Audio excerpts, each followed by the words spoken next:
If you watch this video until the end, you'll understand something deeply important. Money is a reflection of our dialogue with the world, not a reward, not a punishment, and not luck. But before we get there, I want to share a little about my first relationship with money. Because money enters our lives long before our first paycheck. It comes through words, through tired eyes, through unspoken fears, through the beliefs we absorb without ever choosing them. In my childhood, money never sounded light or joyful. Quite the opposite. It was associated with heaviness, with dirt, with exhaustion, with constant struggle. I was often taught, directly and indirectly, that money was either dishonest or the result of painfully hard labor, that real wealth and high positions weren't earned through talent or passion, but through connections, manipulation, or deception. I watched my mother wake up at 4 a.m. She packed heavy bags and traveled almost 50 miles by bus, then transferred to a train, just to sell her goods. And to buy those goods, she traveled over 800 miles, again and again and again. No rest, no ease, no joy. My father worked at a factory his entire life, and often said that good positions were reserved for the children of wealthy families. That getting something truly valuable honestly was nearly impossible, and that if you weren't born into the right family, your role was simply to endure, survive, and stop dreaming of more. My grandmother used to say that wealth was almost a sin, that luxury always came with a price, that if someone had a lot of money, something somewhere had to be wrong, morally, spiritually, or karmically. This is how my beliefs about money were formed, quietly, subtly, without my consent. Money meant heaviness. Money meant danger. Money meant punishment for doing something wrong. And the most powerful part is this: we don't argue with these beliefs, we simply begin living from them. When I turned 18, I made a conscious decision. I told myself, this is my life, this is my heaven on earth, and I refuse to live it in constant fear and tension. I promised myself to experience joy, not later, not someday, but now. Over the years, I've had many achievements, but this video isn't about that. It's about understanding that money is not the goal, it's not evil, and it's not a reward for suffering. Money is a confirmation of inner growth and alignment with the right path. I'm not talking about fraud or manipulation. I'm talking about the stories that show us something different, that luxury, abundance, and financial flow are available to every human being. We live in a material world. We experience life through matter, and matter itself is a form of energy, a manifestation of love, meaning, and interaction with life. When a person is in an honest dialogue with the world, when they are aligned with who they truly are, money stops being a problem, and slowly, something becomes clear. Money is not just numbers or paper. Money is the world responding to how you speak to it. Before we go any further, let me ask you something important. What did you learn about money as a child? Not what you think about money now, but what you absorbed before you had a choice. If any sentence like this sounds familiar, write it in the comments, even just one line. Money is hard to earn. Rich people are selfish. Money ruins relationships. I'm not meant for wealth. We're not that kind of family. Just write it. No judgment. No explanations. Because the moment you name it, it starts losing power over you.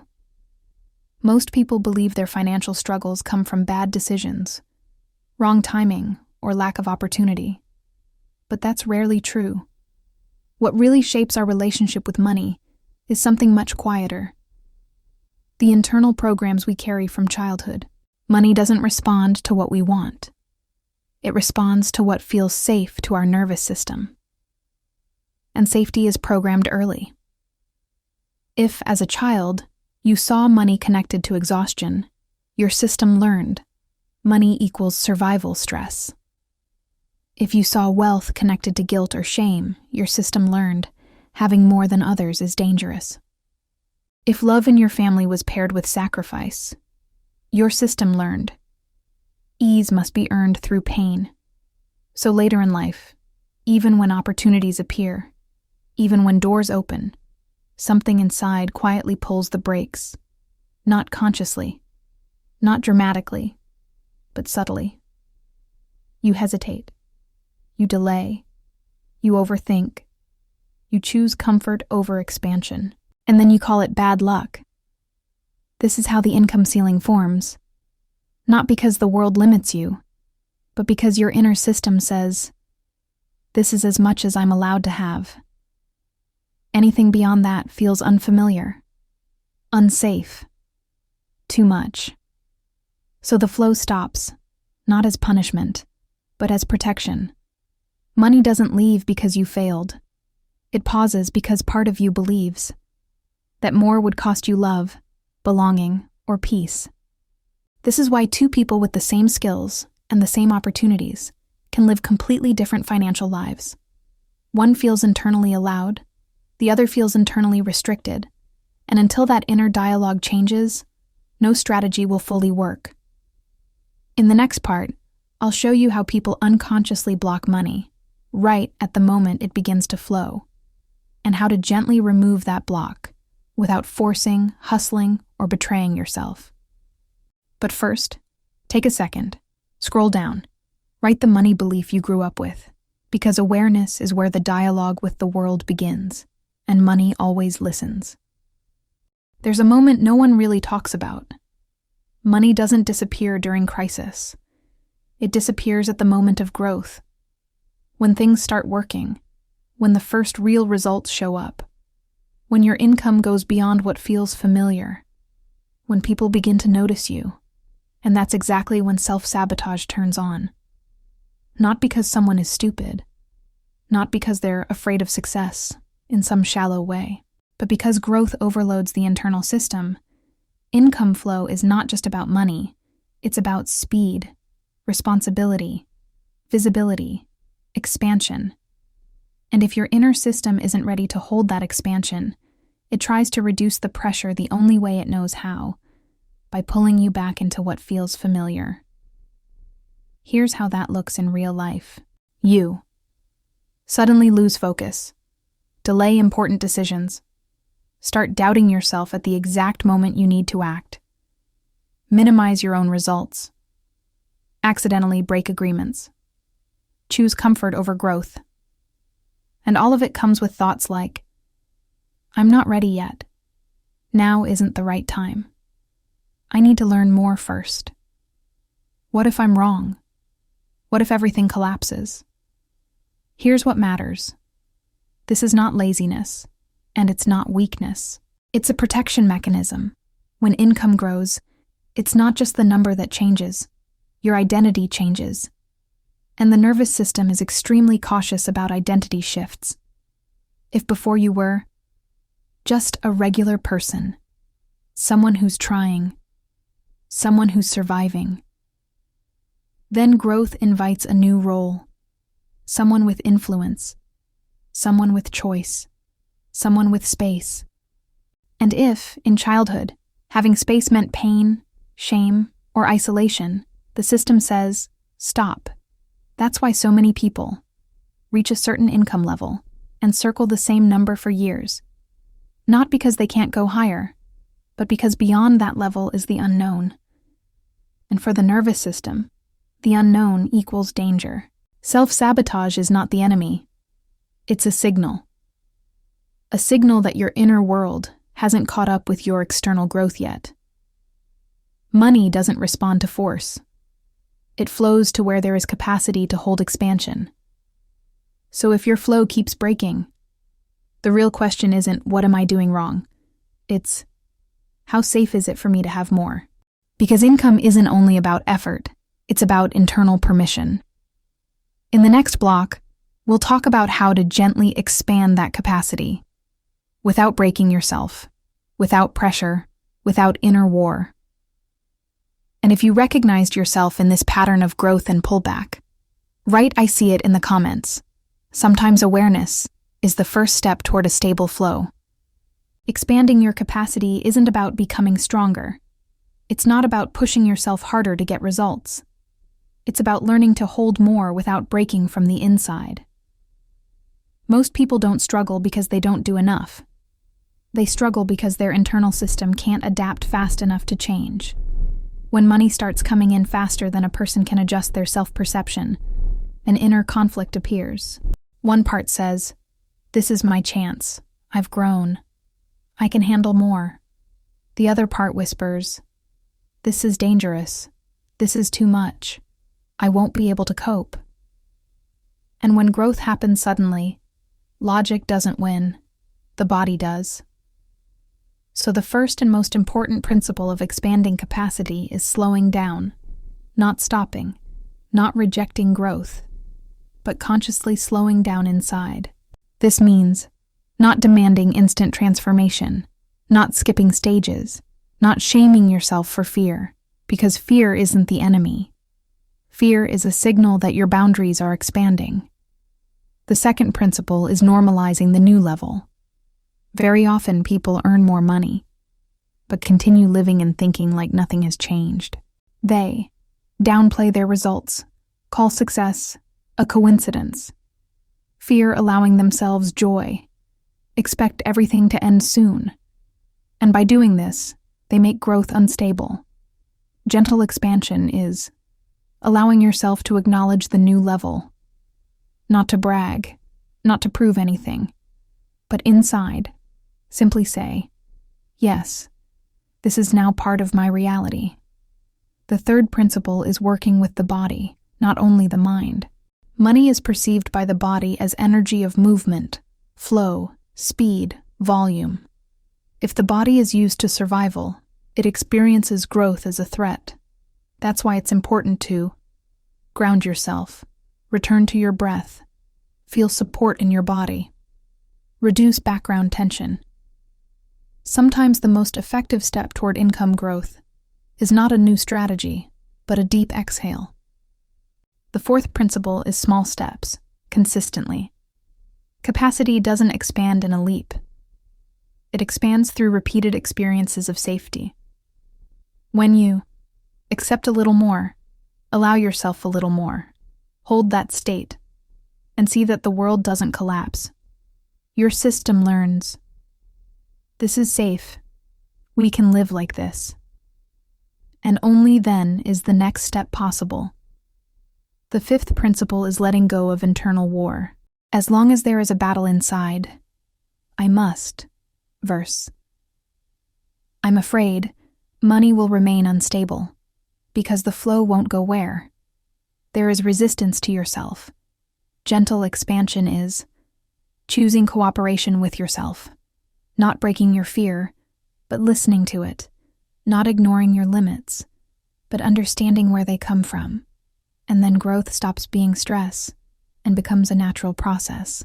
Money doesn't demand heroism from you. It requires inner stability.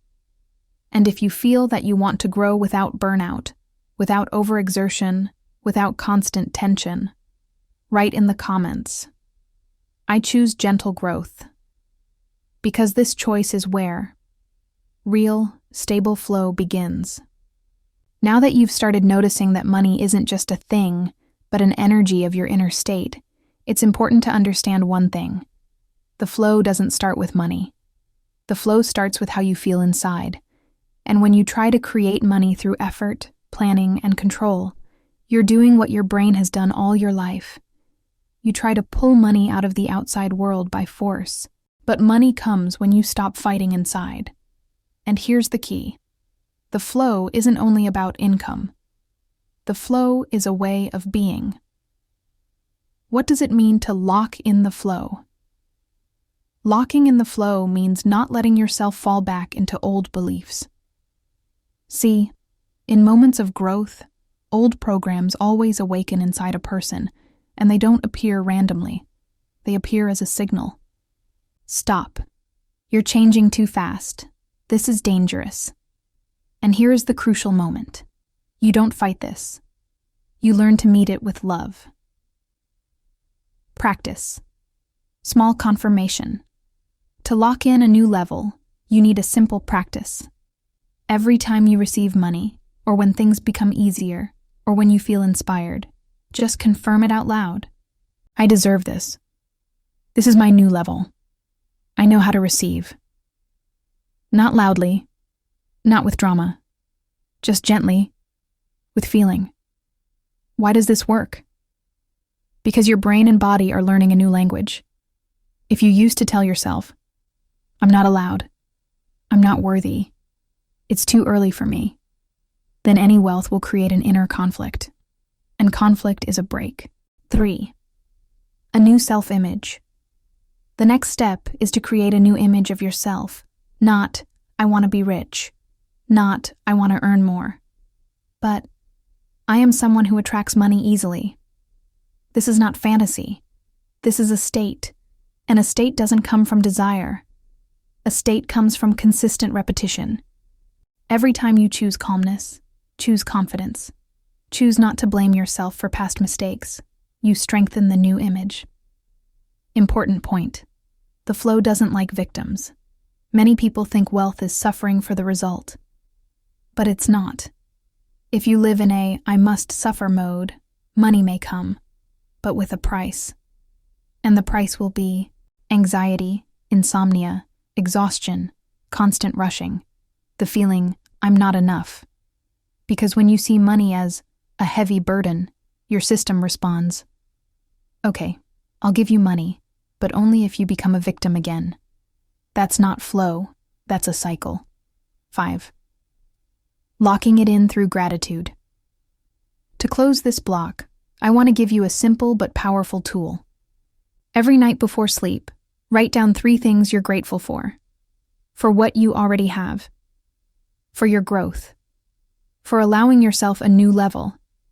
And don't just make a list. Feel it. Because gratitude is not positive thinking. Gratitude is the language of the soul that tells the universe, I'm ready to receive. Write in the comments, I am ready to receive more. And I promise, within a week you'll notice how your relationship with money changes and how new opportunities begin to appear. If you liked this topic, hit the like button so I know to create more videos in this format. In the next block, we will explore how to strengthen the money flow through a daily practice of confidence and inner alignment. Block 6. How to lock in the money flow through a daily practice of confidence and inner alignment. And now we've reached the most important part. Not just understanding that money reflects our dialogue with the world, but locking this flow in, making it stable and natural. Because many people, after receiving their first serious income, start feeling fear. They think, what if it ends? What if I'm back in lack? And as soon as fear appears, the flow slows down. Money is not only the result of actions, it is the result of your inner state. And for money to start coming regularly, your body, your mind, and your soul must agree with this reality. This can be achieved through a daily practice of confidence and inner alignment. 1. Confidence is not, I can do everything, but I take a step even when I'm scared. Confidence doesn't come from being perfect. Confidence comes from seeing your goal and choosing it every day, even when doubts are inside. When you tell yourself, I am worthy of money, I am worthy of success, I am worthy of freedom. Your brain begins to perceive it as permission, and the universe, like a mirror, starts returning confirmations. But it's important to understand, confidence is not faith in a perfect outcome. Confidence is faith in yourself, in the process, in your ability to endure and move forward. Inner alignment is when you stop fighting yourself. Many people subconsciously resist wealth. They think money is not for me, it's not fair, I don't deserve it. Even if money comes, an inner conflict arises. I want it, but I'm not allowed. It's like opening the door for the flow, but holding it half closed. Inner alignment is when you simply accept. Money is a resource that helps you grow, help others, and live joyfully. When you accept money as a part of life, the flow becomes calm, like a river. 3. Daily practice. 5 minutes that change your life. I want to offer you a simple practice you can do every day. It takes only 5 minutes, but it reprograms your brain and helps lock the flow. Sit comfortably and close your eyes. Take 3 deep breaths. Say out loud or in your mind, I am worthy of money. I receive money with gratitude. I am open to the flow. Imagine money as energy, like light entering your home, your body, your life. Feel gratitude, as if the money is already here. It doesn't matter what is happening in your life. What matters is that every day you confirm to your inner world that you allow abundance. Why it works. The brain loves repetition. Your nervous system is like a child. If you repeat the same thing every day, it begins to accept it as normal. And when your nervous system starts accepting wealth as normal, it stops resisting. Then the poverty ceiling disappears, and you begin to receive more. 5. Important. Money is not the goal. Money is the result. When you build your life around money, you will always feel fear, because money is variable. It can come and go. But when money is the result of your realization, your purpose, your growth, it becomes a natural outcome, like a tree blooming. And then you are not afraid of money. You are not afraid of success. You are not afraid of yourself. And now the most important thing. If you want to lock in the money flow, you need not to try to earn, but to become a person who deserves money. This is not about achievements in the traditional sense. It's about inner maturity, harmony, and alignment. And when you choose confidence and inner alignment every day, money begins to come not as a coincidence, but as a natural process. Write in the comments, I am open to the flow of money, and I want you to feel, these are not just words. This is the key to a new reality. So, if you watch this video until the end, it means you're ready not just to think about money, but to change your inner dialogue with the world. Because money is not just numbers. It's energy that comes to the place where there is alignment, confidence, and honesty with yourself. And here's what's important to understand. Money doesn't come because you try harder. It comes because you become yourself. You stop fighting reality and start creating it. Money doesn't punish. It simply doesn't flow where there is chaos, fear, and doubt inside. Your beliefs are the filter through which your life flows. If the filter is dirty, the flow becomes cloudy. If the filter is clean, the flow becomes clear and strong.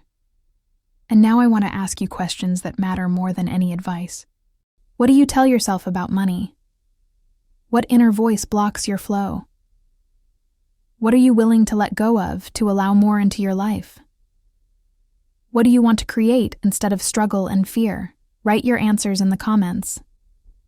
I want to read your thoughts because change begins there. And if you feel ready to open a new level, subscribe to the channel because tomorrow we will continue this topic and I will share even more practical tools that actually work. Subscribe so you don't miss the next video. And remember, money is a reflection of your dialogue with the world, and you can start that dialogue again.